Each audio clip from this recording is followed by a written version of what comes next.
Bismillah. Assalamualaikum warahmatullahi wabarakatuh.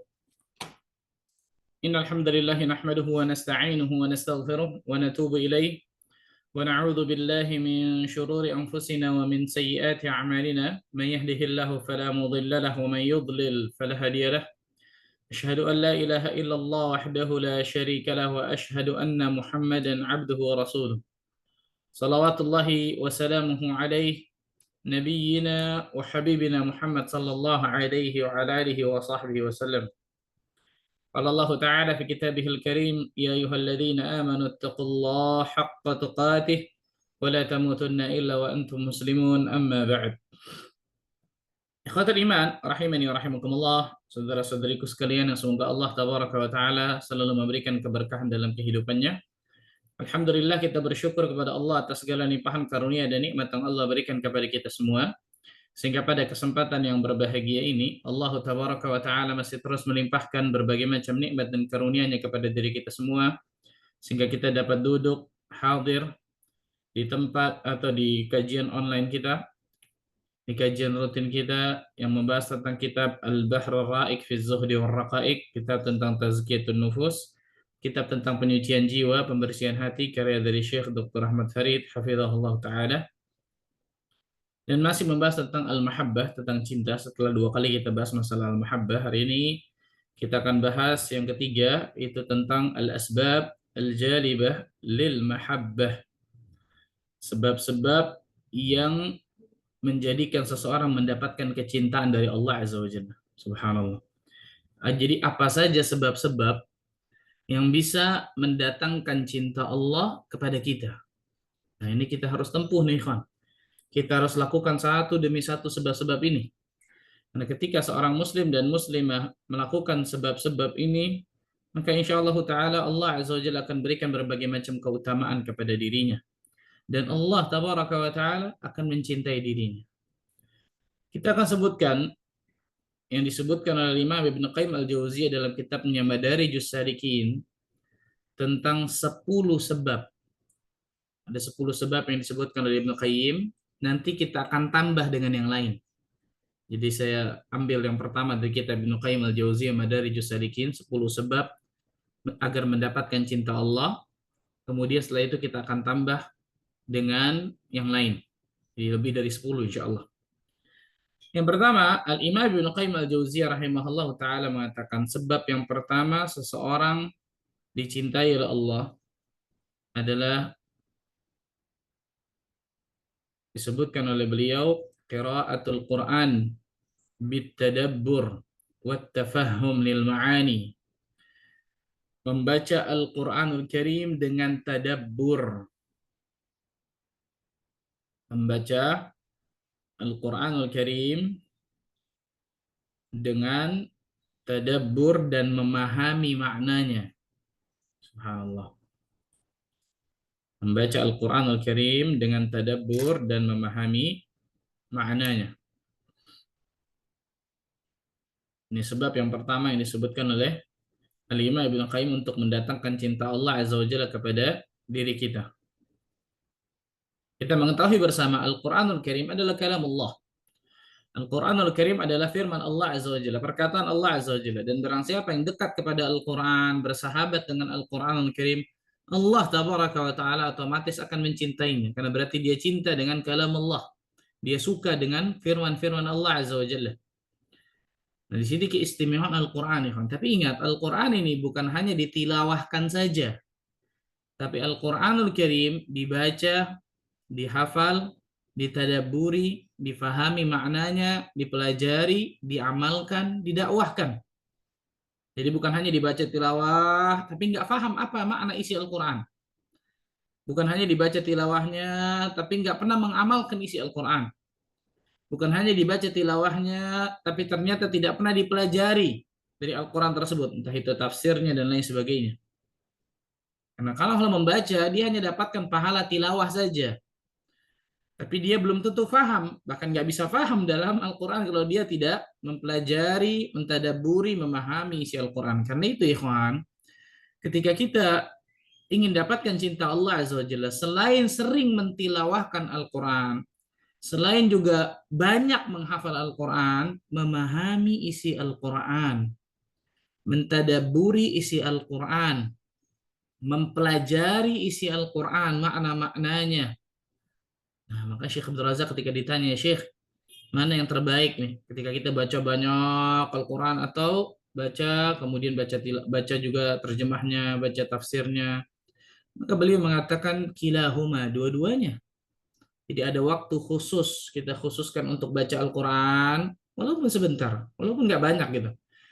Tapi ada waktu khusus juga tentang mentadaburi isi Al-Quran. Kita baca tilawahnya mungkin satu halaman, kita baca terjemahnya. Alhamdulillah sekarang Masya Allah di HP kita bisa dapat terjemah Al-Quran. Orang bisa jual sebanyak-banyaknya Masya Allah, betul ya. Kemudian setelah terjemahnya kalau bisa lagi yang lebih terbaik, baca juga tafsirnya. Tafsir Al-Quran. Dan tafsir yang paling bisa dikatakan paling recommended untuk pemula, tafsir As-Sa'di. Tafsir Syekh Abdurrahman bin Nasir As-Sa'di, terkenal dengan tafsir As-Sa'di, terkenal. Taisir Karimur Rahman fi tafsir Kalamil Mannan. Itu tafsir As-Sa'di yang mudah, mujaz, singkat tapi insya Allah kita padat, langsung paham ketika kita baca tafsir itu, tafsir As-Sa'di. Atau tafsir Al-Aisar, Syekh Abu Bakar Jabil Al-Jazairi. Atau tafsir At-Taisir. Jadi jangan langsung masuk ke Ibnu Katsir, Qurtubi, Ibnu Jarir At-Tabari, jangan langsung ke situ karena banyak nanti perselisihan pendapat tentang memahami makna ayat. Tapi kalau Syekh Sa'di baca langsung dijelaskan. Oh ini maknanya secara mujmal. Terkadang ada juga secara terperinci sedikit. Langsung paham tuh. Itu dengan itu luar biasa Masya Allah, ikhwan. Luar biasa. Dan itu para ulama mengatakan di antara Abdullah bin Mas'ud, Ibnu Qayyim dan seterusnya, utlub qalbaka fi thalathati mawatin. Carilah hatimu di tiga keadaan ini. Yani cari ketenangan, kedamaian, kenikmatan hatimu di tiga keadaan ini. Yang pertama, 'inda sima'ika lil Qur'an, ketika engkau mendengarkan Al-Qur'an. Dan ketika kita baca Al-Quran, mendengarkannya dari orang, mungkin qari yang kita sukai, kemudian memahami makna Al-Quran, dekat dengan Al-Quran, mentadabburinya, itu hati kita hidup insya Allah. Kalau hati kita nikmat pada saat itu, wah Masya Allah, insya Allah di antara tanda-tanda qalbul salim. Tapi kalau hati kita nggak nikmat sama sekali ketika kita membaca, mendengar, mentadaburi, mempelajari, hati-hati. Jangan-jangan tanpa kita sadari hati kita sudah berpenyakit. Na'udzubillah. Yang kedua, inda majalis ilm, ketika engkau duduk di majelis ilmu seperti ini nih, baik online, terlebih lagi offline jelas. Ketika kita duduk di majelis ilmu merasakan kenikmatan hati kita atau tidak. Yang ketiga, indal khalwah, ketika engkau berkhalwat dengan Allah Azza wa Jalla. Nanti kita akan sebutkan juga di sini nanti. Sebab-sebab mendatangkan cinta Allah salah satunya khalwat nanti kita sebutkan. Nah, berkhalwat dengan Allah Azza wa Jalla, berdua-duaan dengan Allah dalam beribadah kepada Allah Azza wa Jalla. Ikhwatul iman, rahimani wa rahimakumullah. Allah Azza wa Jalla berfirman dalam surat Muhammad ayat 24, "Afala yatadabbaruna al-Qur'an am 'ala qulubin aqfaluha?" Apakah kalian tidak mentadabburi isi Al-Qur'an? Atau ternyata dalam hati kalian terdapat apa? Kunci yang mengunci mati hati kalian. Lihat bahasa Al-Qur'an luar biasa lembutnya Masya Allah. Apakah kalian tidak mau mentadabburi, mempelajari, merenungi makna-makna isi Al-Qur'an? Atau ternyata hati kalian ada kunci, ada gembok yang mengunci mati hati kalian? Allahu Akbar. Subhanallah. Rasul sallallahu alaihi wasallam bersabda, "Khairukum man ta'allama al-Qur'ana wa 'allamah." Sebaik-baik kalian adalah yang baca Al-Qur'an dan mengamalkannya. Syekh bin Bas mengatakan, makna dari hadis ini, sebaik-baik kalian adalah orang yang mempelajari Al-Qur'an, mengamalkannya, kemudian mengajarkannya. Dan banyak dalil tentang masalah bagaimana luar biasanya Al-Quran Al-Karim bagi hati kita dan bagi kecintaan Allah kepada diri kita. Intinya selalu bersahabat dengan Al-Quran, mentadaburi isi Al-Quran, memahami maknanya, selalu membacanya dan seterusnya. Bersahabat dekat dengan Al-Quran. Yang kedua kata Imam Ibnu Qayyim, perkara yang bisa mendatangkan cinta Allah kepada kita at-taqarrub ilallah bin nawafil ba'dal faraid. Mendekatkan diri kepada Allah dengan amal-amalan sunnah setelah yang wajib. Mendekatkan diri kepada Allah dengan amalan-amalan yang sunnah setelah yang wajib. Setelah yang wajib. Didekatkan diri kita kepada Allah Azza wa Jalla dengan amal-amal sunnah setelah yang wajib. Rasul sallallahu alaihi wasallam bersabda, Allah berfirman dalam hadis qudsi, "Man 'ada li waliyan faqad adzantuhu bil harb." Barang siapa yang memusuhi waliku, kata Allah, maka aku mengumumkan peperangan kepadanya. Wa ma taqarraba ilayya 'abdi bi syai'in ahabba ilayya mimma taradtu 'alaihi. Tidaklah hambaku mendekatkan dirinya kepadaku dengan amalan-amalan yang paling aku cintai melebihi amalan yang aku wajibkan kepadanya. Lihat, segala sesuatu yang wajib pasti lebih dicintai oleh Allah. Lanjutan hadisnya. Wa ma yazalu 'abdi yataqarraba ilayya bin nawafil hatta uhibbahu. Senantiasa hambaku mendekatkan dirinya kepadaku dengan amalan-amalan yang sunnah. Bila setelah yang wajib itu selesai, sampai aku mencintainya, kata Allah. Allahu Akbar. Allahu Akbar. Berarti salah satu tips cara untuk bisa mendatangkan cinta Allah kepada diri kita bukan hanya mengerjakan yang wajib, tapi juga menambah amalan yang sunnah. Karena itu saya sering katakan, jangan pernah qanaah tentang akhirat, ya ikhwan. Qanaahnya itu masalah dunia, bukan masalah akhirat. Ketika ada seseorang udah sholat 5 waktunya, bahkan mungkin udah sholat 5 waktu di masjid, tambah qabliyah dan ba'diyah. Bukan qanaah, sudah cukup-cukup. Sholat wajib cukup sudah. Enggak. Tambah sholat duhanya, tambah sholat malamnya, dan seterusnya. Puasa Ramadan, sudah cukup saya puasa Ramadan aja. Enggak, tambah puasa-puasa sunnah yang luar biasa banyak nih, Masya Allah. Senin, Kamis, Ayyamul Bid, 13, 14, 15 setiap bulan, atau 3 hari puasa setiap bulan, atau puasa Daud, atau puasa mutlak, dan seterusnya, kan gitu. Amalan sunnah itu banyak sekali faedahnya. Salah satunya mendatangkan kecintaan Allah Azza wa Jalla ketika selesai kita melaksanakan yang wajib atau amalan yang wajib, menambahnya dengan amalan sunnah. Istimewa, ya kan? Nah, makanya jangan pernah meremehkan. Jangan pernah meremehkan. Kan cuma sunnah, Pak Ustadz. Salah ini. Para sahabat Nabi radhiyallahu anhum jami'an terdahulu mengerjakan berbondong-bondong amalan karena amalan itu sunnah. Orang zaman sekarang berbondong-bondong meninggalkannya ketika mereka mengatakan kan cuma sunnah. Ini salah ini. Salah besar, subhanallah. Betul, ketika kita mengerjakannya dapat pahala, meninggalkannya tidak berdosa, namun merugi, kata para ulama. Rugi jelas. Harus kita bisa dapatkan pahala, tambahan pahala dari amalan sunnah tersebut, ternyata kita nggak lakukan. Bahkan bisa mendatangkan kecintaan Allah tabaraka wa ta'ala. Allahu Akbar. Maka yang paling terpenting istiqomah tuh dalam amalan sunnah tersebut setelah amalan yang wajib. Yang ketiga, dawamu dzikrillahi ta'ala ala kulli halin. Selalu berzikir kepada Allah Azza wa Jalla dalam setiap keadaan. Selalu berzikir atau mengingat Allah Azza wa Jalla dalam setiap keadaan. Selalu berzikir atau mengingat Allah Azza wa Jalla dalam setiap keadaan, baik dengan hati, lisan, ataupun amal perbuatan.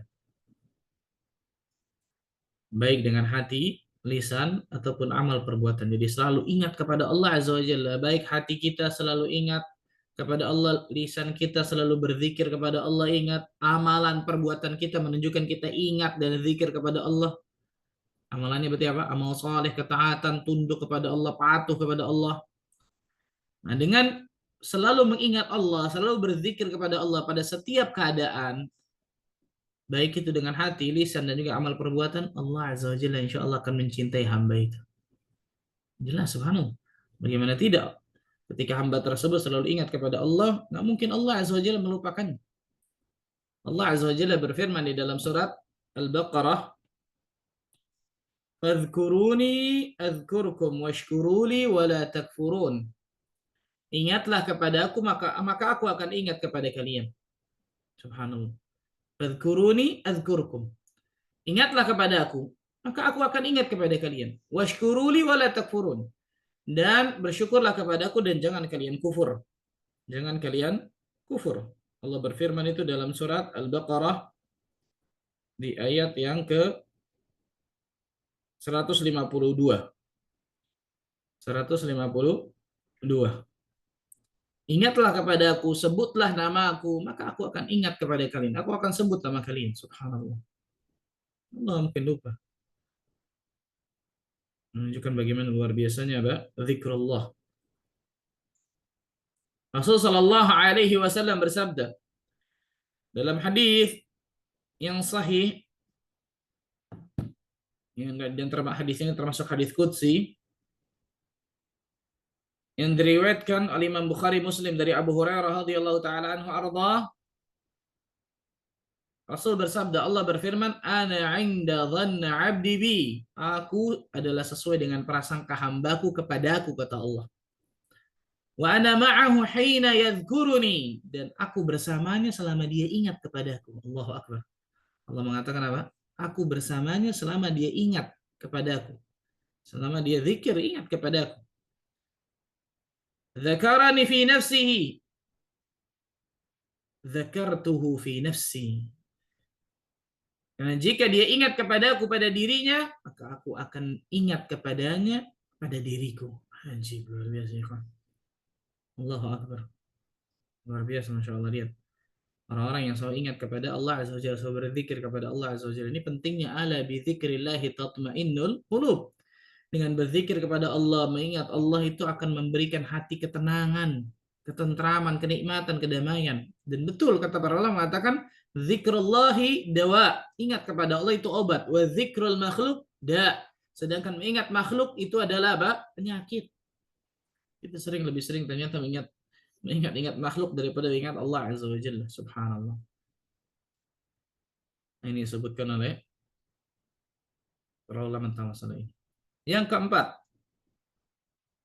ithar ma yuhibbuhu Allah ala kulli syai'in siwahu. Lebih mendahulukan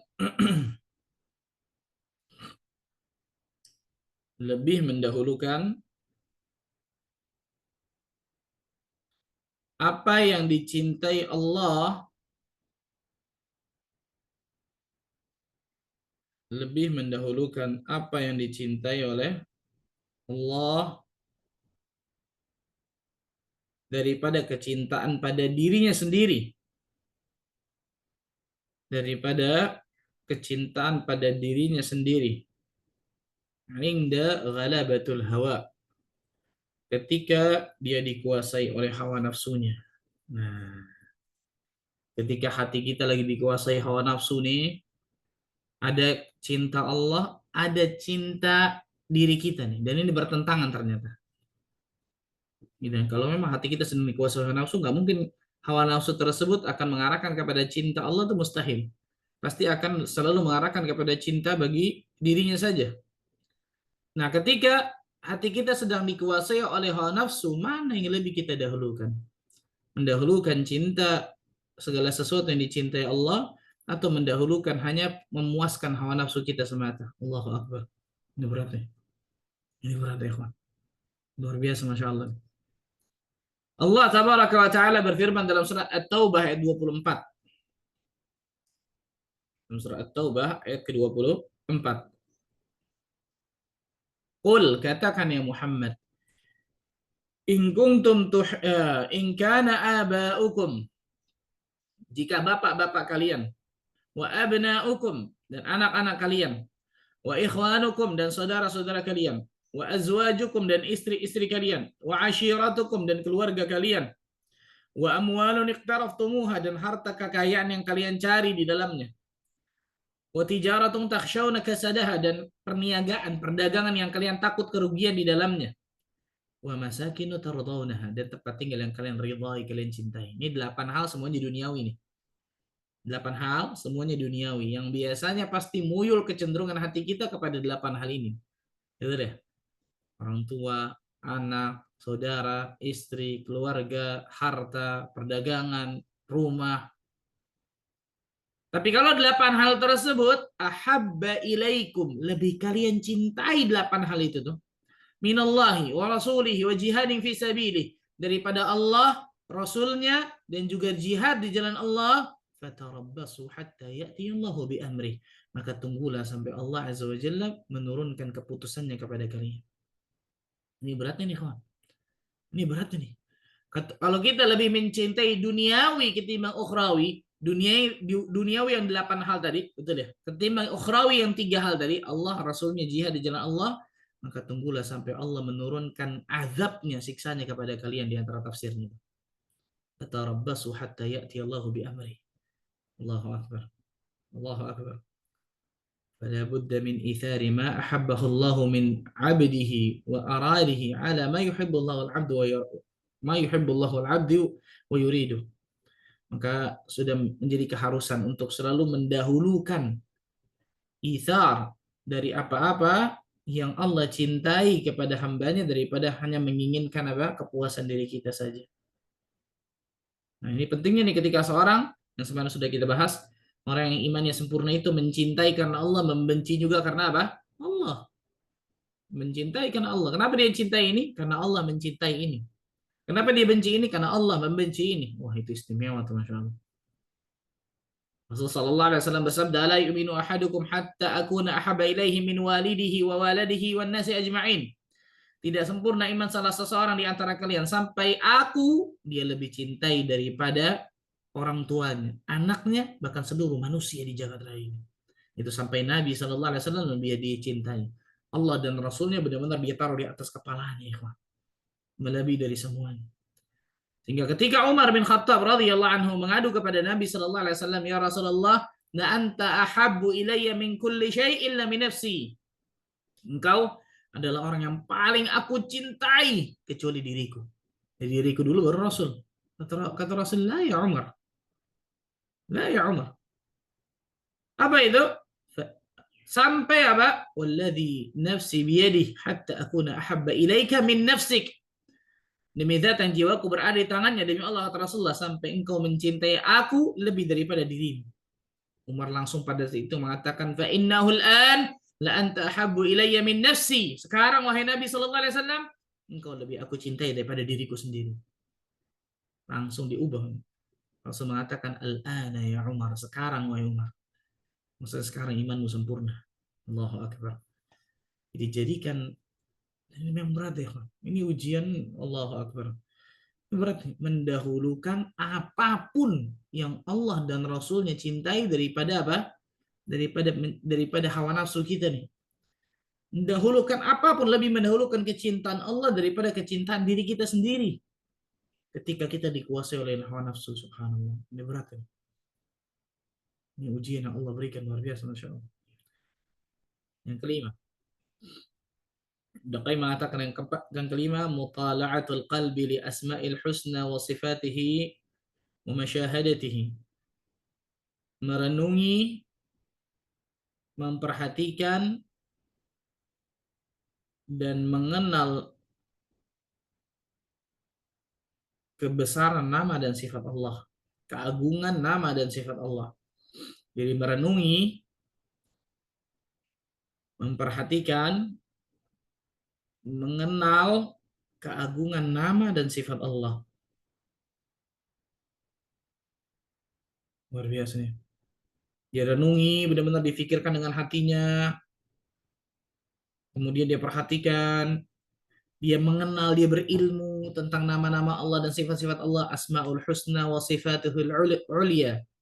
Nama-nama Allah yang maha indah dan sifat-sifatnya yang maha tinggi dan mulia. Makanya Ibnu Qayyim menyebutkan ilmu tentang asma' wal sifat, nama-nama Allah dan sifat-sifat Allah itu asyraful ulum. Ilmu yang paling mulia. Karena tidak ada ilmu yang melebihi daripada ilmu mengenal Rabbnya. Dan kita bisa mengenal Allah ketika kita apa? Mengenal nama-namanya dan sifat-sifatnya. Bahkan tambah satu lagi, namanya, sifatnya, dan segala perbuatan yang maha bijaksana. Makanya Ibnu Qayyim menyebutkan, man arafa Allah bi asma'ihi wa sifatihi wa af'alihi ahabbahu la mahalata. Barang siapa yang mengenal Allah dengan nama-namanya maha indah, sifat-sifatnya yang maha tinggi dan mulia, segala perbuatannya maha bijaksana, orang ini pasti akan mencintai Allah. Dan Allah juga pasti akan mencintainya. Nah, beli buku Syekh Abdul Razak tentang fikih Asmaul Husna, itu bagus banget, luar biasa. Sangat luar biasa bagus. Baca satu persatu. Apa makna Ar-Rahman, apa makna Ar-Rahim, apa makna Al-Alim, Al-Basir, As-Sami', Al-Quddus, As-Sabur, Asy-Syakur. Oh, luar biasa itu. Baca satu persatu. Itu akan meningkatkan iman kita luar biasa, dan Allah akan cinta kepada kita ketika kita mengenal dirinya melalui nama-namanya, sifat-sifatnya, dan perbuatannya jelas. Jadi benar-benar apa?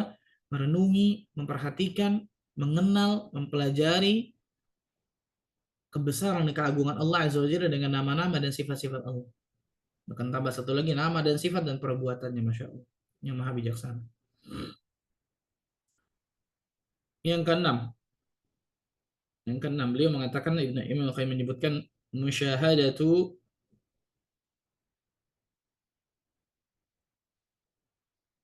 birrihi wa ihsanihi wa na'imihi al-zahira wal batinah. Yang keenam, memperhatikan kebaikan, nikmat,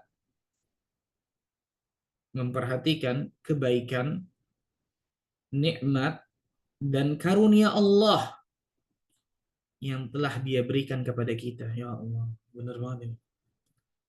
Baik secara lahir ataupun batin. Salah satu faktor yang mendorong kita untuk mencintai Allah, yang dengan itu Allah akan mencintai kita. Salah satu faktor yang mendorong kita untuk mencintai Allah, yang dengan itu Allah akan mencintai kita, kan gitu. Memperhatikan kebaikan-kebaikan Allah, nikmat-nikmat yang Allah kasih, karunia-karunia yang Allah berikan kepada kita. Wah, itu luar biasa. Itu luar biasa, Masya Allah. Baik zahir ataupun batin. Baik lahir ataupun batin. Kalau kita memperhatikan tentang kenikmatan tersebut, kebaikan Allah Azza wa Jalla tersebut, karunia Allah tersebut, malu kita. Malu karena ternyata lebih banyak nikmat, karunia, kebaikan yang Allah berikan kepada kita, kita kembalikan kepada Allah dengan amal kedurhakaan dan dosa kepada Allah. Malu. Gak taat, gak patuh, gak tunduk akan syariatnya. Ada aja, tapi kan disuruh perintah Allah dan Rasulnya, ya gimana ya? Gak langsung sami'na wa ta'ana gitu maksudnya. Bahkan na'udzubillah min dzalik, tadi saya katakan apa? Lebih banyak mempergunakan kenikmatan, kebaikan, karunia Allah di dalam kedurhakaan, maksiat dan dosa kepada Allah. Ya Allah. Orang-orang yang benar-benar memperhatikan tentang ini nih, bagaimana kebaikan Allah kepadanya, karunia Allah kepadanya, nikmat-nikmat yang Allah berikan kepadanya. Otomatis orang ini akan mencintai Allah dan Allah pun akan mencintainya nih. Allah Azza wa Jalla berfirman di dalam surat Ibrahim ayat 34 dan An-Nahl 53. Ini agak mirip ayatnya tapi di ujungnya beda. An-Nahl ayat ke 18. Surat Ibrahim ayat 34 dan surat An-Nahl ayat 18.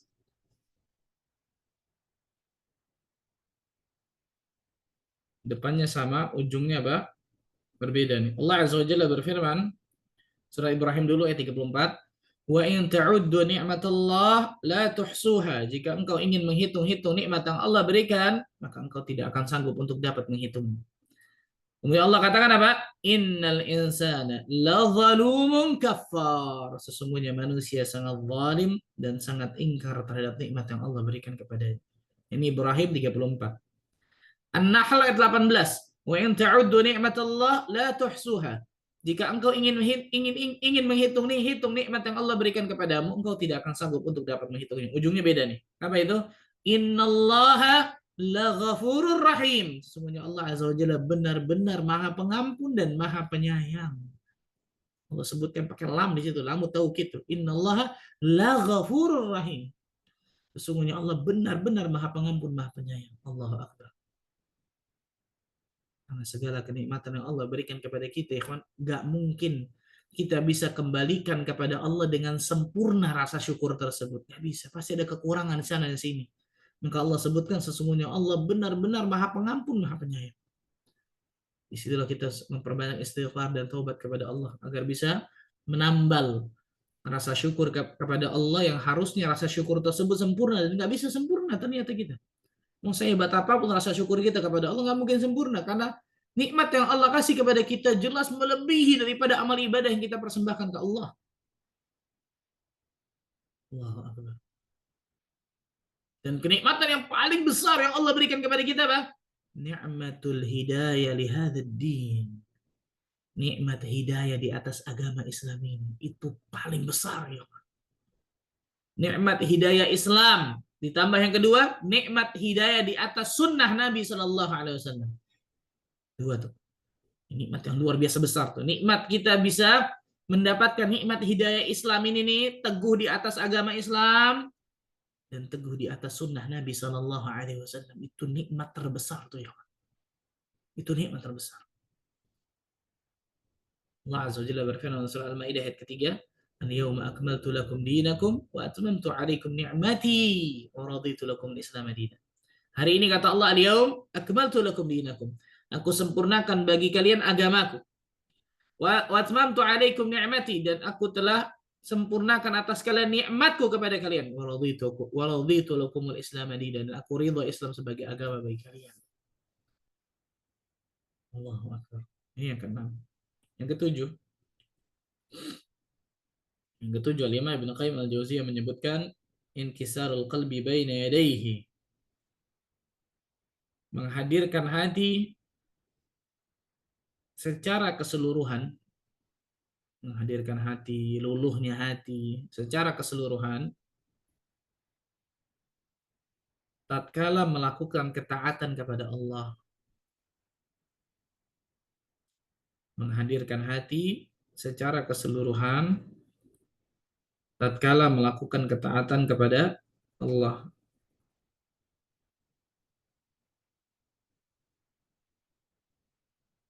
Nah, ini disebutkan oleh beliau nih. Jadi menghadirkan hati kita secara keseluruhan tatkala melakukan ketaatan kepada Allah. Jadi ketika melakukan ketaatan kepada Allah, merenungkan makna dari ketaatan tersebut. Ketika lagi sholat, benar-benar apa? Hati kita luluh ketika sholat seperti itu. Ketika kita sedang sujud, kita benar-benar doa kepada Allah, menghinakan diri kita kepada Allah Azza wa Jalla. Imam Al-Qayyim menyebutkan apa? Ibadatul Rahman ghayatu hubbihi ma'a dhulli 'abidihi huwa qisman. Allahu Akbar. Beribadah kepada Allah, ghayatu hubbihi, itu puncak dari kecintaan, ma'a dhulli 'abidihi, disertai dengan kerendahan hambanya, itu dua hal yang sangat luar biasa. Ghayatul hub ma'a ghayatul dhul, kecintaan yang paling puncak dan kerendahan yang paling puncak. Ini dua nih, Ibnu Qayyim menyebutkan. Dan para ulama juga menyebutkan banyak nih. Semakin mencintai dan semakin merendah, menghinakan diri kita. Ghayatul hubbi ma'a ghayatil dhulli. Kecintaan yang puncak itu disertai dengan apa? Kerendahan, kehinaan yang paling puncak, paling tinggi. Nah, ini makanya ketika kita sujud, itu di antara hikmah, saya sering katakan ini, di antara hikmah kenapa doa itu sangat diijabah, karena pada saat itu kita sedang menghinakan diri kita sehina-hinanya, kehinaan tertinggi itu. Makanya nggak boleh sujud dan ruku kepada selain Allah. Kehinaan setinggi-tingginya itu luar biasa. Ketika dibarengi pada saat itu dengan cinta kepada Allah, wah, luar biasa itu doa pada saat sujud. Ghayatul hubbi ma'a ghayatil dhulli. Kecintaan yang tertinggi dibarengi dengan kerendahan, kehinaan yang tertinggi. Alhamdulillah. Nah, ini yang ke-7 disebutkan oleh beliau. Menghadirkan hati secara keseluruhan tatkala melakukan ketaatan kepada Allah tabaraka wa taala. Dan para ulama lihat kalau beribadah, ya Allah, minder kita, malu kita kalau lihat baca para ulama ketika mereka beribadah kepada Allah. Luar biasa, masya Allah, istimewa. Yang kedelapan, ini yang tadi saya katakan, al khalwatu billah waktu nuzulil ilahi. Berkhalwat, menyendiri dengan Allah di saat Allah turun ke langit dunia pada sepertiga malam terakhir. Untuk beribadah jelas.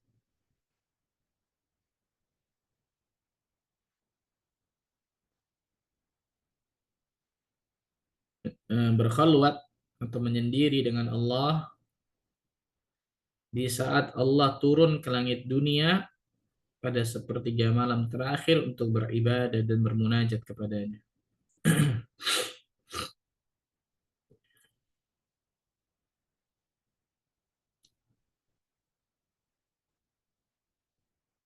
Allah tabaraka wa ta'ala berfirman dalam surat Az-Dzariyat ayat 17 dan 18. Surat Az-Dzariyat surah 51 ayat 17 dan juga 18. Allah sebutkan di antara sifat-sifat orang-orang yang beriman ini, orang yang beriman yang sejati dalam pandangan Allah Azza wa Jalla. Allah tabaraka wa taala mengatakan, "Kanu qalilan minal laili ma yahja'un wa bil ashari hum yastaghfirun." Subhanallah. Mereka sedikit sekali tidur di waktu malam. Ya, orang-orang saleh itu sedikit sekali tidur di waktu malam. Beda sama kita ya. Tidur, Masya Allah, subhanallah. Mereka orang-orang saleh terdahulu itu sedikit sekali tidur mereka di waktu malam. Wabil asharihum yastaghfirun, dan pada akhir malam mereka memohon ampunan kepada Allah, istighfar. Ya Allah, luar biasa, Masya Allah. Luar biasa. Ketika malam menjadi abid benar-benar.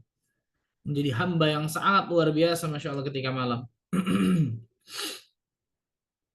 Di antara Allah sebutkan di antara orang-orang yang hamba-hamba yang beribadah kepada Allah luar biasa. Rasul sallallahu alaihi wasallam bersabda, hadis yang sahih Bukhari Muslim dari Abu Hurairah, yanzilu Rabbuna tabaraka wa ta'ala kulla lailatin ila sama'id dunya hina yabqa thuluth al-lail al-akhir.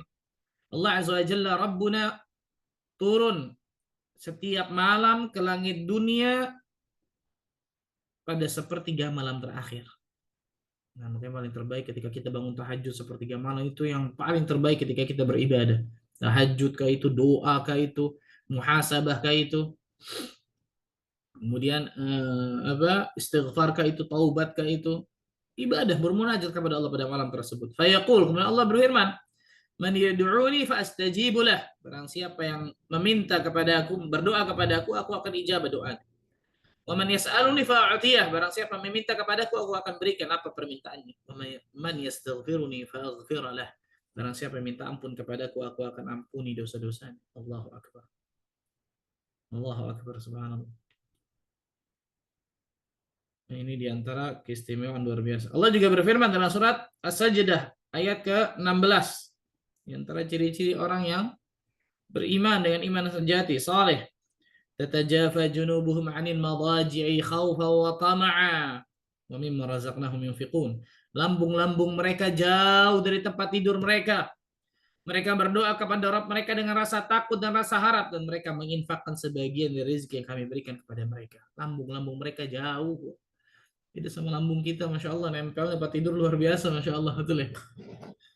Sehingga bangun malam luar biasa susahnya. Allah, na'udzubillah min dzalik, sallallahu alaihi. Yang ke-9, mujalasatul muhibbin as-sadiqin. Yang ke-9, perkara yang bisa mendatangkan kecintaan Allah kepada kita, duduk bersama orang-orang yang mencintai Allah dan orang yang jujur, siddiqin. Duduk bersama orang-orang yang mencintai Allah dan bersama para siddiqin. Duduk bersama mereka pasti kita memetik berbagai macam manfaat, Masya Allah. Perkataan mereka seperti buah yang begitu nikmat ketika dimakan, kan gitu. Mengeluarkan kata-kata yang baik, nasihat, qala Allah, qala Rasul, dan seterusnya. Duduk bersama orang-orang yang mencintai Allah dan bersama para siddiqin. Umar bin Khattab radhiyallahu taala anhu arda. Beliau mengatakan, luar biasa perkataan beliau. Apa kata Umar? Laula thalath ma ahbabtul aisha fid dunya. Kalau bukan seandainya karena 3 hal, aku tidak menyukai hidup di dunia ini sudah. 3 hal. Yang pertama, al-ghazwu fi sabilillah, berjihad di jalan Allah azza wa jalla, jihad. Yang kedua, wal mukabadatus sa'at minal lail, beribadah di malam hari. Mukabadah. Benar-benar apa? Beribadah, mengerahkan upaya yang dia miliki untuk beribadah di malam hari. Salat malam, bermunajat kepada Allah, khalwat kepada Allah azza wa jalla. Yang ketiga, wa mujalasatu aqwam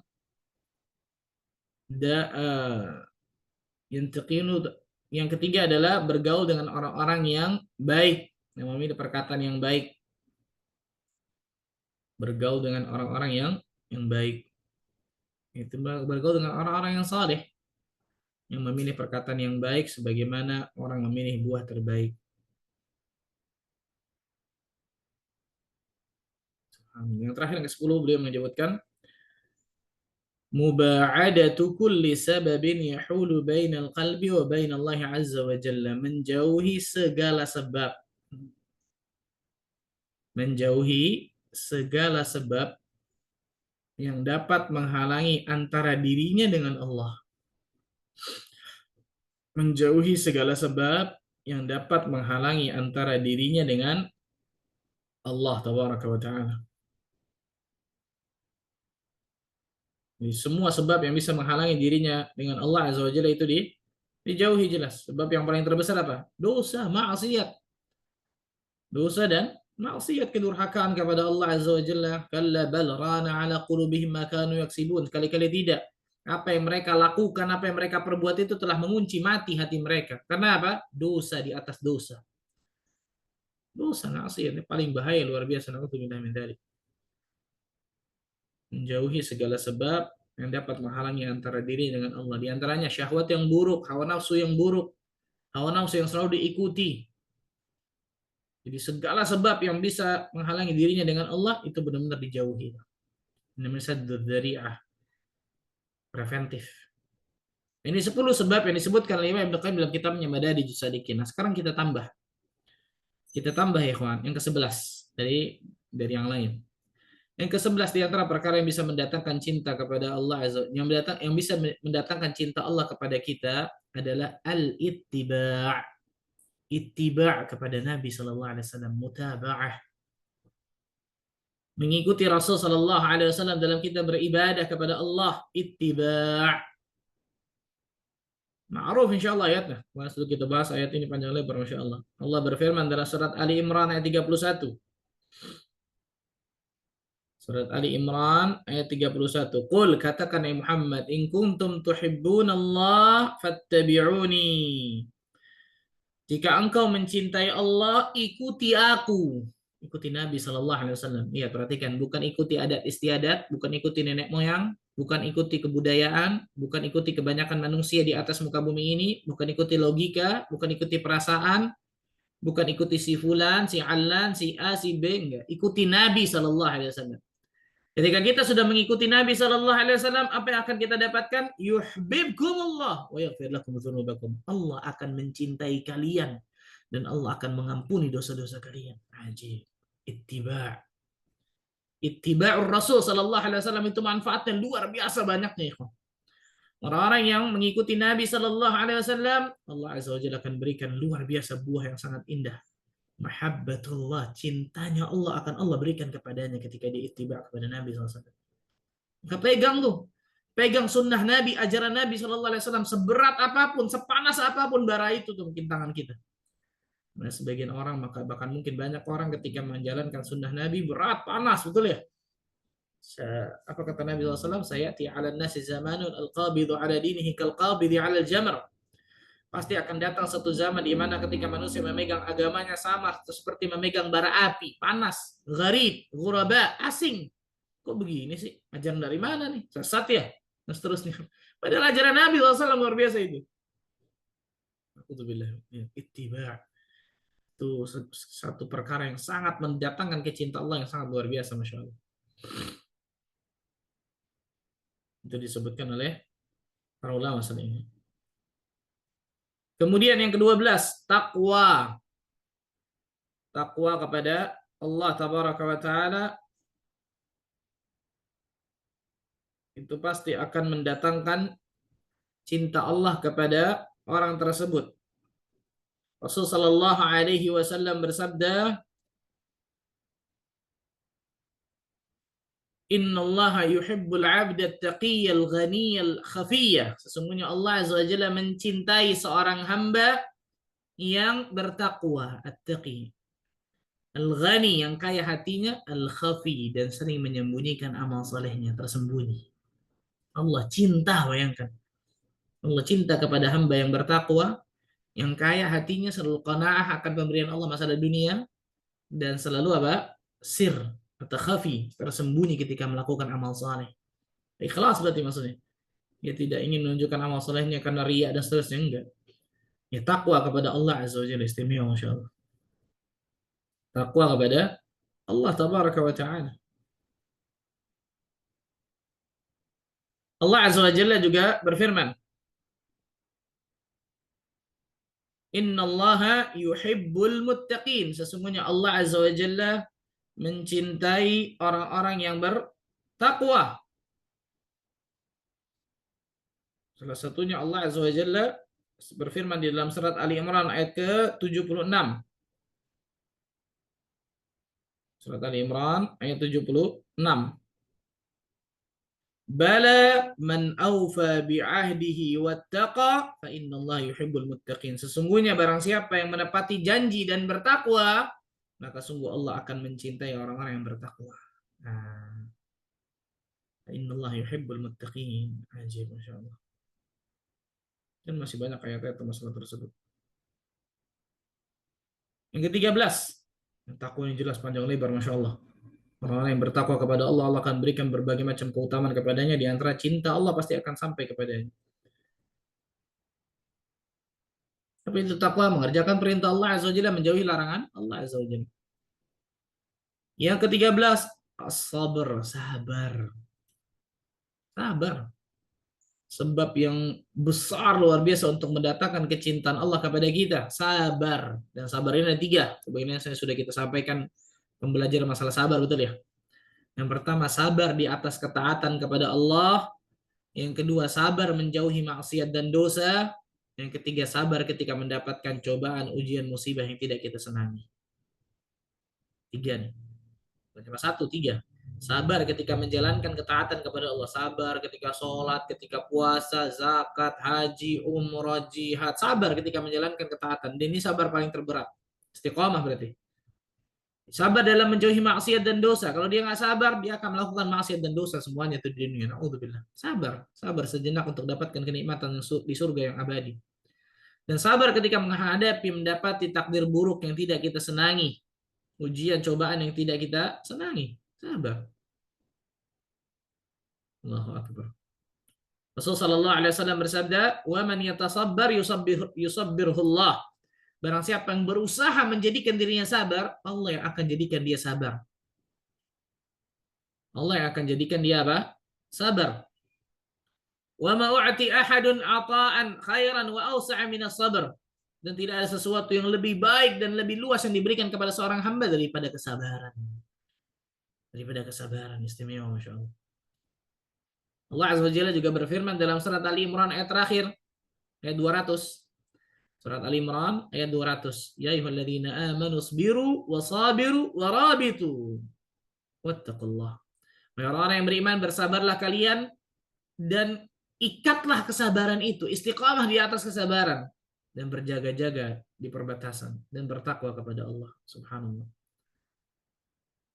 Nah, ayat yang kita awal bersama, innallaha yuhibbus sabirin. Innallaha ma'as sabirin. Innallaha ma'as sabirin. Allah berfirman itu dalam surah Al-Baqarah ayat ke berapa tuh? 153.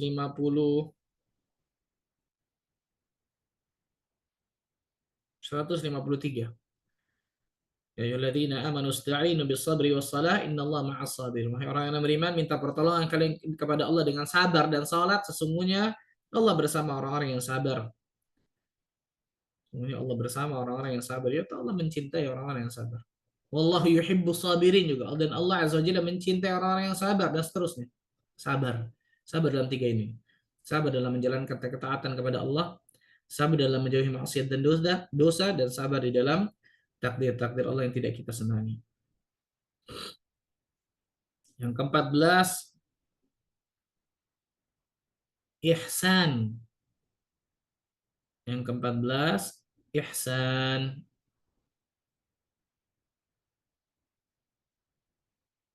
Kita nggak mungkin sebutkan semua ya, ini luar biasa banyak nih, Masya Allah. Yang ke-14, ihsan.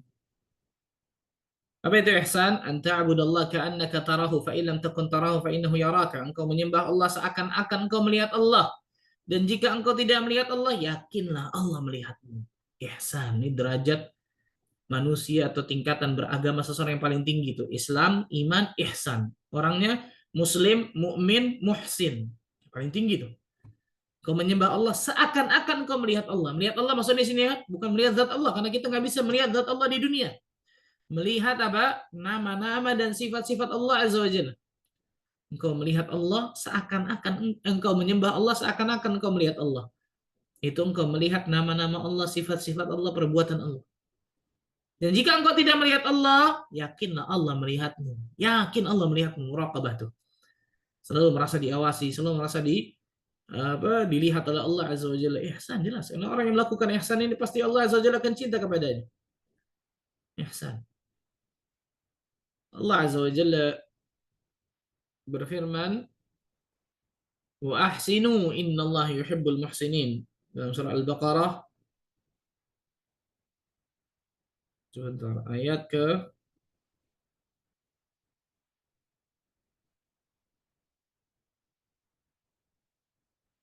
wa ahsinu innallaha yuhibbul muhsinin.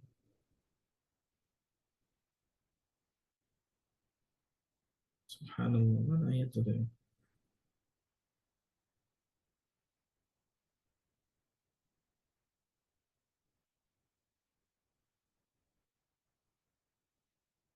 195. Alhamdulillah. Wa ahsinu, dan berbuat baiklah kalian. Innallaha yuhibbul muhsinin. Sesungguhnya Allah Azza wa Jalla mencintai orang-orang yang berbuat kebaikan. Itu berbuat ihsan. Berbuat ihsan. Yang terakhir mungkin yang ke-15. Di antara cara untuk mendatangkan kecintaan Allah kepada kita, at-taubah. Bertaubat kepada Allah Azza wa Jalla. Bertaubat kepada Allah Tabaraka wa Ta'ala.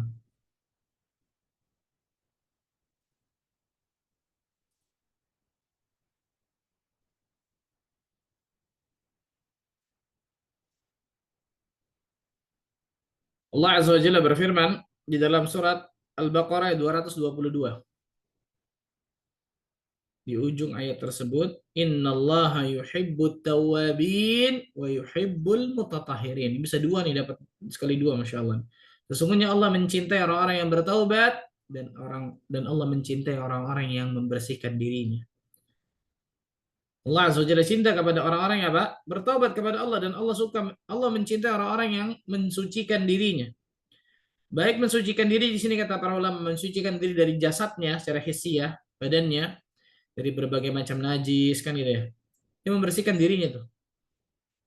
Atau dia membersihkan tahara al-ma'nawi, dia membersihkan diri dengan berbagai macam kesyirikan, maksiat, dosa, akhlak yang buruk dan seterusnya.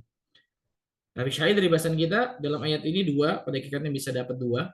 Tapi syahid bahasan kita ayat ini taubat. Allah Azza wa Jalla akan mencintai orang-orang yang senantiasa selalu bertaubat kepada Allah Azza wa Jalla. Allah juga berfirman dalam surat An-Nur ayat 31. Surat An-Nur surah 24 ayat 31. Di ujung ayat 31, "Wa tubu ilallahi jami'an ayyuhal mu'minun la'allakum tuflihun."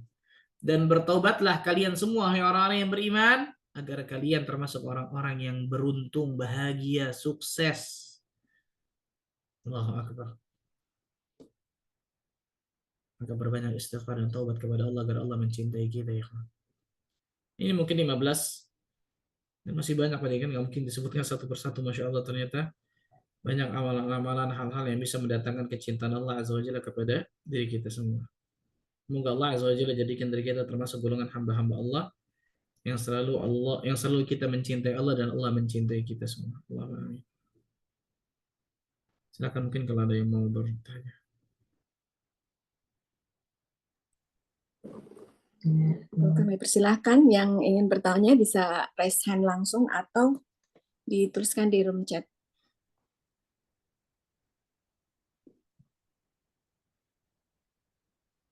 Kami persilahkan, Uti Putri.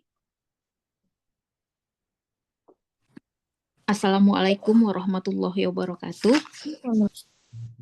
Ahsanallahu ilaikum Ustadz. Semoga Allah selalu merahmati Ustadz dan keluarga dan seluruh jamaah yang mengikuti kajian ini. Semoga Allah mudahkan Ustadz untuk berdakwah kepada kami semua. Afwan Ustadz, Ana mau bertanya soal derajat ihsan itu, Ustadz, apakah seseorang yang sudah mencapai derajat ihsan itu dia merasakan di dirinya sendiri atau seperti apa ya Ustadz? Terkadang kita sholat, kita berusaha untuk khusyuk, walaupun kadang ya tidak bisa 100% khusyuk seperti Ali bin Abi Thalib ya Ustadz ya, yang ditusuk oleh anak panah pun beliau tidak merasakan kesakitan saking khusyuknya gitu Ustadz. Jadi sebenarnya seseorang dikatakan sampai mencapai derajat ihsan itu terlihat dari seperti apa ya Ustadz, ininya dalam ibadahnya gitu Ustadz. Kemudian pertanyaan yang kedua Ustadz, untuk masalah tadabbur Al-Quran itu Ustadz. Bagaimana Ustadz, kita kan diminta untuk membaca qiraatul Quran, tadabbur, memahami maknanya, dan kalau bisa menghafalnya. Nah, bagaimana dengan orang yang mungkin kemampuan untuk tahsinnya masih awal-awal ya Ustadz, masih belajar, apakah itu boleh juga sekalian menghafal Ustadz? Karena kalau tidak dibarengi dengan menghafal, itu waktu kan berjalan terus gitu Ustadz. Mohon penjelasannya Ustadz. Jazakallah khair, barakallahu fiik. Jazakallah khair. Yang pertama, memang para ulama menyebutkan banyak ciri-ciri orang-orang yang sudah mencapai derajat muhsin atau muhsinin. Banyak, subhanallah. Tapi salah satunya kata para ulama, orang-orang yang muhsinin ini tidak lain tidak bukan adalah orang-orang yang selalu yakin Allah tabaraka wa ta'ala mengawasi kehidupannya. Nah, makanya kan an ta'budallah ka'annaka tarahu fa in lam takun tarahu fa innahu yaraka. Dari sini sebenarnya bisa dua kita ambil dari apa penjelasan Nabi SAW tentang ihsan. Engkau menyembah Allah seakan-akan engkau melihatnya. Melihat di sini kata para ulama jelas bukan melihat zat Allah, tapi melihat sifat-sifat Allah, perbuatan Allah Azza wa Jalla, nama-nama Allah Azza wa Jalla. Nah, dari situ kita bisa ambil kesimpulan, orang yang ihsan itu pasti akan selalu mengkaitkan apapun yang terjadi di atas muka bumi ini ataupun pada dirinya dengan Allah Azza wa Jalla. Karena dia selalu melihat tadi sifat-sifat Allah, nama-nama Allah, kemudian segala perbuatan Allah Azza wa Jalla yang maha bijaksana dan seterusnya, kan gitu ya. Dia pasti akan selalu melihat tentang masalah tersebut. Maka yang pertama yang saya katakan tadi, subhanallah, yang kedua, kalau dia tidak kemudian ketika dia tidak melihat Allah Azza wa Jalla, yakinlah Allah melihatnya. Ini yang saya katakan tadi yang pertama, apa? Selalu merasa diawasi oleh Allah Azza wa Jalla. Jadi dalam hadis ini bisa kita ambil dua pada hakikatnya. Yang pertama tadi selalu merasa diawasi oleh Allah Azza wa Jalla, ini muraqabah. Yang kedua musyahadah. Selalu dapat melihat dan dapat benar-benar meyakini tentang sifat-sifat Allah, perbuatan Allah, nama-nama Allah dalam setiap kehidupannya. Misal terjadi sesuatu pada dirinya, dia selalu bisa melihat tuh. Atau terjadi sesuatu pada alam dunia ini nih, dia selalu bisa melihat tuh tentang perbuatan Allah, sifat Allah, nama Allah di situ. Allah Azza wa Jalla berbuat dengan sekehendaknya dan Allah nggak mungkin zalim kepada hambanya. Ketika Allah melakukan seperti ini, pasti di dalamnya ada banyak hikmah luar biasa. Maka kita imani takdir Allah tersebut dan kewajiban kita untuk kembali kepada Allah dengan istighfar dan taubatnya. Itu orang ihsan tuh. Karena nggak semua orang yang bisa melihat tanda-tanda kebesaran Allah di atas muka bumi ini kemudian mengkaitkannya dengan Allah, kan gitu ya? Nggak semua orang. Nah, kalau kita lihat dalam hadis ini yang dua ini luar biasa, masya Allah. Yang pertama selalu merasa diawasi oleh Allah, muraqabah. Yang kedua musyahadah, selalu bisa menyaksikan dan meyakini tanda-tanda kebesaran Allah Azza wa Jalla, kemudian dia kaitkan dengan Allah Tabaraka wa Ta'ala, baik yang terjadi pada dirinya, pada alam semesta ini, tanda-tanda kebesaran dan seterusnya.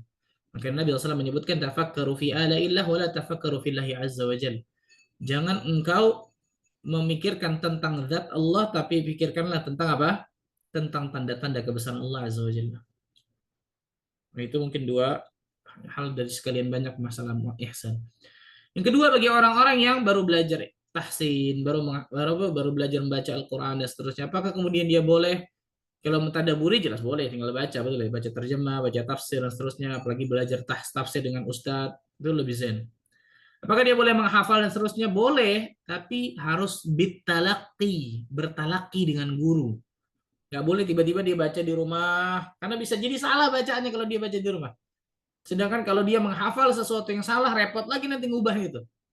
Makanya coba lihat anak-anak kecil misal di Masjid Nabawi biasanya banyak-banyak anak kecil, itu banyak dari mereka yang belum bisa baca Quran, tapi hafalan mereka 1 juz, 2 juz, 3 juz, 10 juz, masya Allah.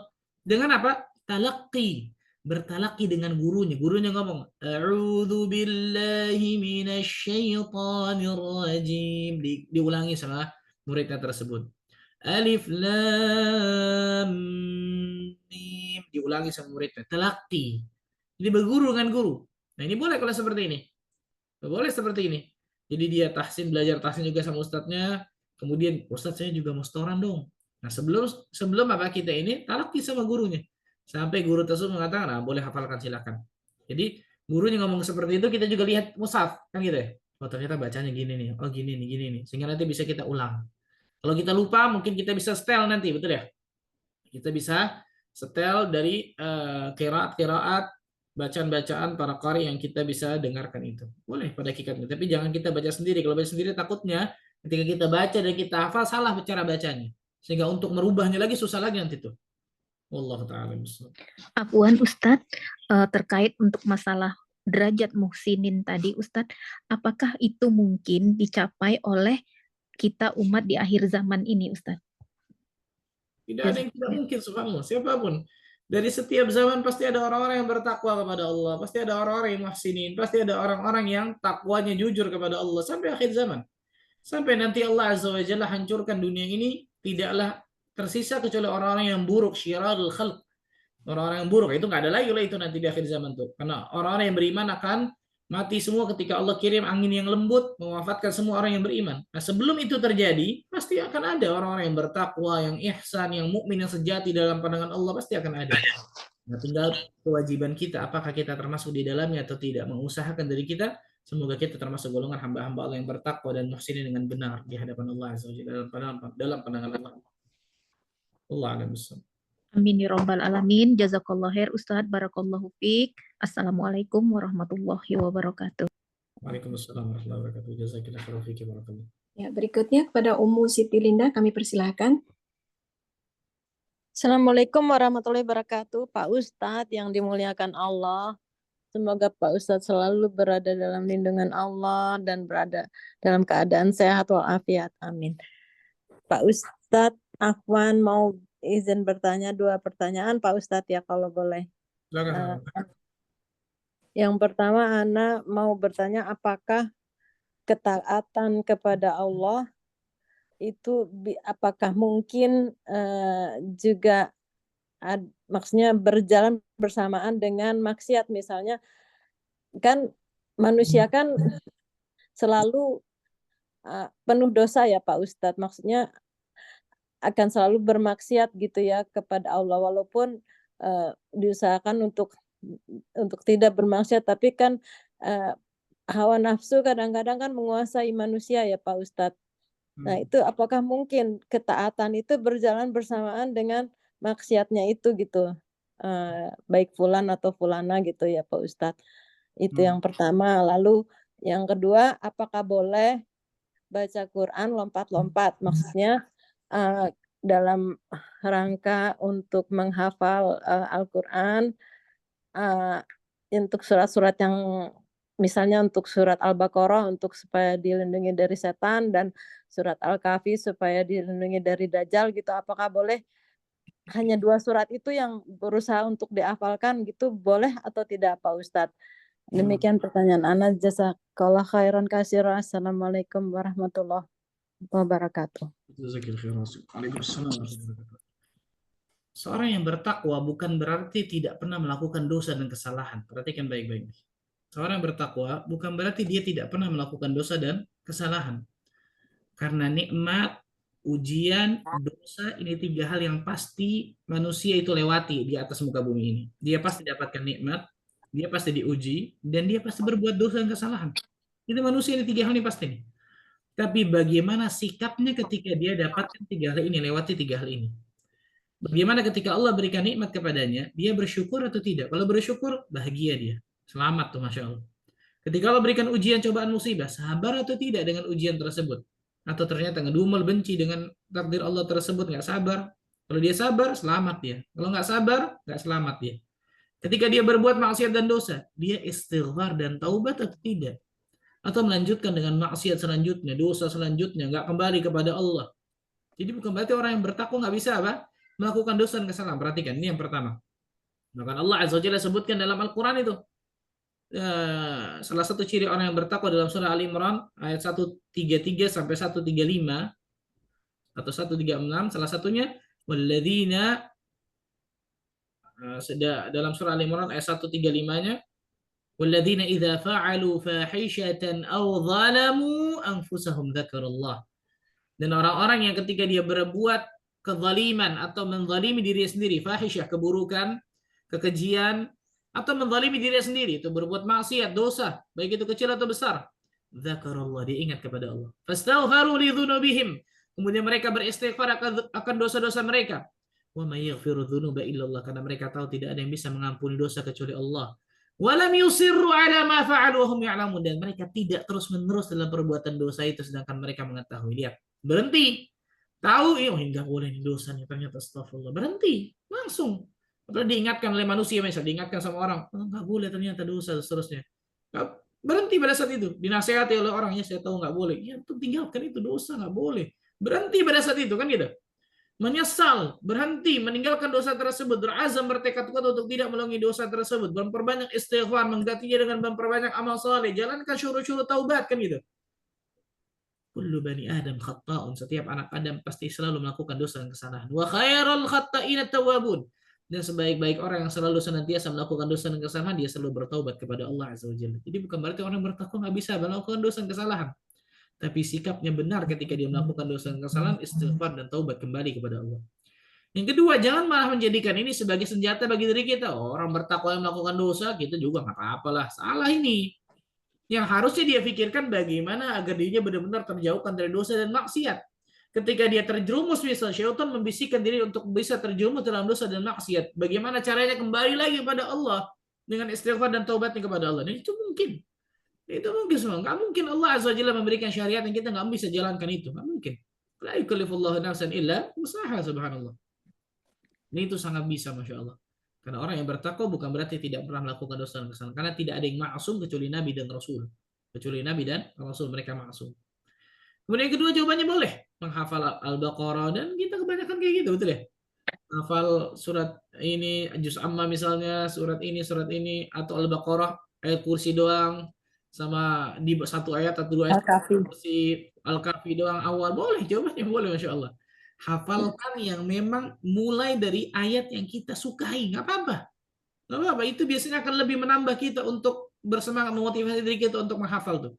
Karena sebagian kita pasti beda-beda ayat-ayat yang kita suka itu, betul ya? 3 ayat terakhir surah Al-Baqarah misalnya itu kan pasti loncat-loncat, betul ya? 5 ayat surat Al-Baqarah kan gitu ya? Mau hafalin semua panjang, subhanallah, katanya boleh. Tapi kalau yang paling terbaik ya memang hafidhul Quran, itu paling terbaik, dan kita benar-benar berusaha untuk ke situ semua, Masya Allah. Allah alam bissawab. Jazakallah khairan katsira Pak Ustadz. Assalamualaikum warahmatullahi wabarakatuh. Fi amanillah. Waalaikumsalam warahmatullahi wabarakatuh. Ya, kami persilakan bagi yang ingin bertanya bisa dituliskan di room chat. Sementara ini Ustadz ada yang masuk. Bismillah, Assalamualaikum warahmatullahi wabarakatuh. Ustadz izin bertanya. Apabila kita punya penghasilan dan sedikit demi sedikit ditabung untuk biaya umrah atau haji atau berlibur sama anak-anak misalnya. Akan tetapi setiap uang saya lumayan terkumpul, qadarullah selalu ada kerabat yang membutuhkan bantuan, lalu saya membantunya sehingga uang saya lama-lama menjadi lumayan berkurang. Contoh terakhir, saya bantu kakak saya karena ditipu orang, akta rumahnya diambil dengan cara yang zalim dan sebagainya. Pertanyaan saya, apakah artinya uang yang saya dapatkan melalui usaha saya, jualan makanan online itu berarti tidak berkah sehingga Allah ingin membersihkan harta saya, atau justru sebaliknya? Mohon pencerahannya Ustadz. Jazakallah khair, barakallahu fiik. Kullu ni'matin la tuqarribu minallah fahiya baliyah. Setiap nikmat yang tidak mendekatkan dirinya kepada Allah itu bukan nikmat tapi bala. Pertanyaannya, sekarang ketika ibu mendapatkan jualan online tadi, digunakan untuk bantu orang, Itu kan keistimewaan, Masya Allah. Allah berikan keistimewaan tersendiri yang tidak Allah berikan kepada orang lain. Maka mudah-mudahan bisyarah. Mudah-mudahan itu diantara tanda-tanda kebaikan. Harta yang ibu dapatkan, udah itu suatu keberkahan kan gitu. Dan yakinlah, orang yang jujur kepada Allah Azza wa Jalla, Allah akan berikan apa yang dia cita-citakan, apa yang dia inginkan tersebut. Jujur kita ingin umrah, jujur kita ingin haji dan seterusnya, Allah akan berikan itu. Doa kepada Allah, minta kepada Allah, nangis, sujud kepada Allah Azza wa Jalla. Adapun tadi itu, selama uang tersebut tidak dipakai dalam kemaksiatan, aman. Apalagi dipakai tadi untuk membantu orang yang ketipu, bantu ini, seterusnya, mungkin seterusnya. Selama uang tersebut atau penghasilan tersebut tidak dipakai untuk kemaksiatan, aman. Insya Allah itu mudah-mudahan suatu keberkahan, insya Allah. Tapi kalau ternyata penghasilan tersebut digunakan untuk kedurhakaan, maksiat dan dosa, hati-hati. Jangan-jangan ternyata itu sebuah bala, na'udzubillah min dzalik, malah petaka besar. Maka berbahagialah ketika kita menggunakan kenikmatan yang Allah berikan kepada kita dengan amal ketaatan kepada Allah, salah satunya tadi. Allah a'lam. Pertanyaan berikutnya, Assalamualaikum Ustadz. Allah sangat mencintai orang-orang yang bertakwa. Bagaimana untuk menjadi orang bertakwa? Apakah dengan menjalankan sholat, puasa, sedekah, dan menjalani perintah Allah, ini menjadi orang bertakwa? Terima kasih Ustadz. Betul, itu dia jawabannya. Tapi tambah, bukan hanya sholat, puasa, zakat, haji, itu baru satu sisi, melaksanakan perintah Allah. Ada sisi yang kedua, menjauhi larangan Allah. Perhatikan nih, dua sisi ini harus benar-benar nih. Karena ada orang mengerjakan perintah Allah ini luar biasa rajin, Masya Allah. Yang wajib, yang sunnah rajin. Tapi yang haram juga rajin. Salah. Yang namanya takwa kepada Allah, mengerjakan perintah Allah Azza wa Jalla, menjauhi larangan Allah Azza wa Jalla. Dua ini nih. Dua bagian ini harus benar-benar dilakukan. Baru dikatakan takwa kepada Allah. Menjauhi maksiat dan dosa, menjauhi kedurhakaan kepada Allah, menjauhi riba, menjauhi zina, menjauhi syirik, menjauhi kebid'ahan, menjauhi maksiat dan seterusnya. Mengerjakan perintah Allah semampunya, yang wajib dan juga yang sunnah. Yang wajib jelas, yang sunnah semampunya. Maka dengan itu insya Allah kita akan dapatkan takwa dari Allah Azza wa Jalla. Ya, secara singkat dua hal ini. Mengerjakan perintah Allah Azza wa Jalla, menjauhi larangan Allah. Apapun itu. Dan ini bukan hanya perintah larangan Allah, Rasul juga ya. Mengerjakan perintah Allah dan Rasulnya, menjauhi larangan Allah dan Rasulnya. Wallahu a'lam bishawab. Sekali lagi kami persilahkan yang ingin bertanya bisa raise hand atau menuliskan di room chat.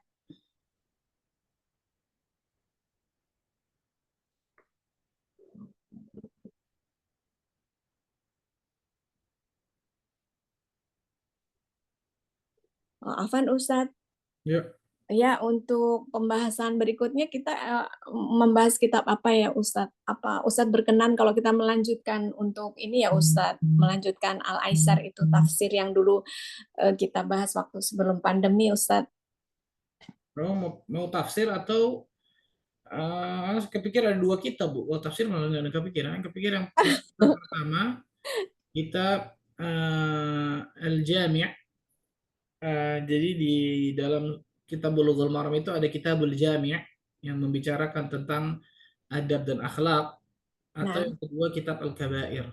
Atau kedua kitab Al-Kabair. Tapi kalau mau tafsir boleh juga insya Allah, nanti kita bicarakan Bu insya Allah. Baik Ustaz. Karena melanjutkan dan melihat sangat pentingnya ya kita untuk mentadabburin Al-Qur'an dan untuk apa yang telah kita pelajarin dulu Al-Aisar itu sangat sesuai Ustadz. Kami pemula ini jadi pengen melanjutkan lagi. Ya. Semoga nanti Allah mudahkan untuk mulai kajian offline. Tapi kalau seandainya memang kami pengurus masih ada uzur untuk berkenan tetap melanjutkan ini ya Ustadz kajian online. Baik, Bu. Semoga Allah berikan kemudahan. Ini sepertinya sudah tidak ada yang bertanya, Ustadz. Untuk yang akan datang masih melanjutkan bab cinta atau terakhir mungkin? Masih ya, Masya Allah. Cinta memang sangat ini ya, Ustadz ya. Luas. Betul, Masya Allah. Iya, pantas orang sering ini membuat syair-syair cinta ya, Ustadz. Insya Allah, semoga Allah Azza wa Jalla jadikan kita termasuk orang yang mencintai Allah dan Rasulnya, sehingga Allah dan Rasulnya mencintai diri kita juga, Masya Allah. Iya. Nah, Ustadz, mungkin berkenan menutup. Sebelum tutup, kami mengucapkan banyak terima kasih ya Ustadz atas pemaparan materi pada hari ini. Semoga Allah Azza wa Jalla senantiasa memberikan keberkahan, kebahagiaan Ustadz dan keluarga di dunia dan akhirat. memberikan nikmat kesehatan itu paling utama ya Ustadz ya, untuk kami supaya tetap dapat belajar kepada Ustadz, dan kemudahan semua urusan Ustadz, serta memberikan kabar gembira berupa surga dan segala kenikmatannya. Amin. Dan juga kepada yang telah hadir, kami ucapkan jazakumullah khair juga. Semoga Allah memberikan keberkahan atas waktu dan ilmunya, serta memberikan kemudahan dan keistiqomahan dalam menuntut ilmu syar'i. Lagi jazakumullah khair Ustadz. Semoga Allah Azza wa Jalla jadikan diri kita termasuk orang-orang yang mencintai Allah dan Rasulnya, dan dengan itu Allah Azza wa Jalla benar-benar bisa mencintai diri kita semua. Subhanallah. InsyaAllah ta'ala ke depannya masih kita bahas satu kali lagi mungkin tentang masalah cinta ini, baru kemudian kita pembahasan kitab yang lain, insyaallah bisa tafsir, bisa yang lainnya. Semoga Allah berikan kemudahan dan keistiqomahan bagi diri kita untuk menuntut ilmu agama Allah dan mengamalkan ilmu yang sudah kita ketahui. Barakallahu fikum. Subhanakallah bihamdika asyhadu an la ilaha illa anta astaghfiruka wa atubu ilaik. Wassalamualaikum warahmatullahi wabarakatuh. Waalaikumsalam warahmatullahi wabarakatuh.